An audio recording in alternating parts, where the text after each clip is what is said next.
over polarisation and dialogue over hostility. By presenting diverse perspectives with fairness and accuracy, journalists contribute to an environment in which informed decisions become possible and constructive conversations can flourish. In many ways, then, the media has become one of the most influential instruments of public diplomacy, connecting communities, amplifying credible voices, and encouraging greater understanding between nations. Today's discussion will examine how media institutions can contribute to reconciliation through balanced reporting, ethical journalism, and constructive public discourse.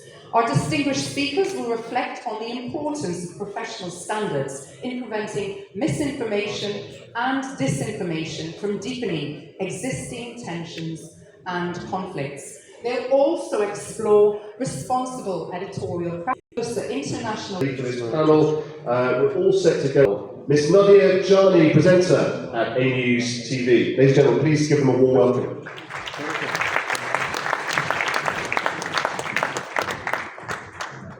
Good morning. So I will be kicking off the first panel this morning, and it's going to be on peace building and public discourse through the media lens. And I'm going to invite my two panel guests. First up is Mrs. Latifa Akabat, President of the High Authority for Audio-Visual Communication of the Kingdom of Morocco. Welcome to the stage.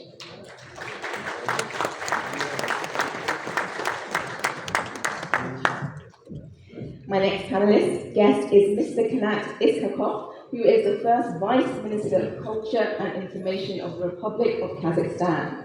Welcome. Thank you. Good morning. Good morning. Good morning. Just to let you know, if you have your headphones, make sure that you're wearing them, because we are going to be speaking in French and Russian for panel guests as well. Please take your seats. Right, well, there's a lot to get through, so let's just kick off. I'm going to go first to you, Latifa Akabat. Just explain to our audience here something about yourself. My sincere gratitude to Mr. Ahmed Ismailov. This very important and inspiring social global media forum. Okay, to answer your question, I'd like just to share. This is my first time in Shusha.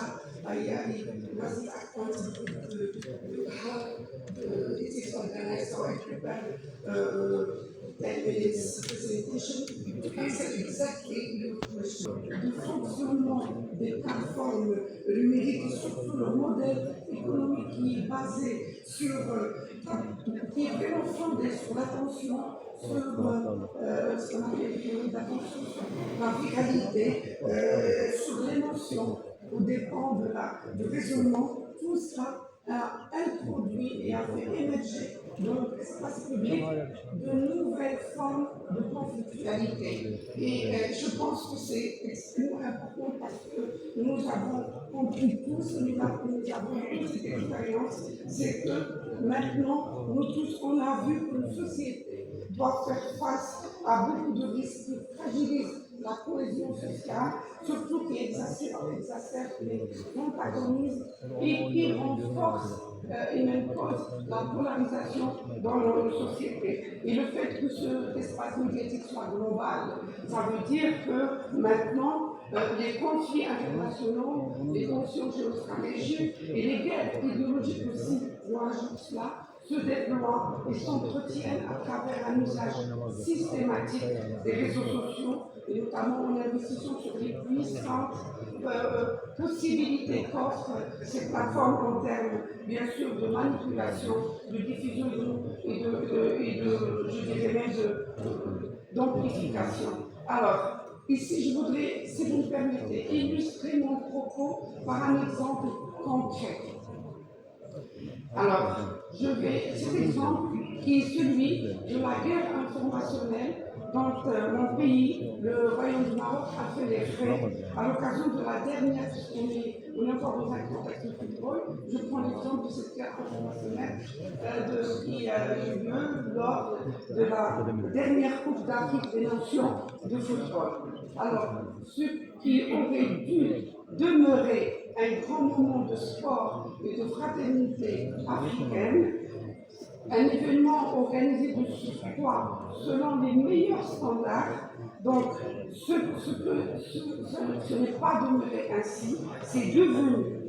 Et c'est ça, c'est transmuté, je dirais, sur les réseaux sociaux, en un terrain d'affrontement d'une rare hostilité. Bien avant la finale de cette groupe jouée entre les équipes du Maroc et du Sénégal, qu'est-ce qu'on a vu, qu'on n'a pas pu voir, et on a ressenti, la polarisation avait été méthodiquement fabriquée. Alors je vous donne des exemples. Il y a eu des théories de complot qui ont traité, vous savez, les organisateurs des intentions malveillantes, des discours de haine visaient des communautés entières, des expressions désinhibées de racisme anti-noir et de racisme anti-blanc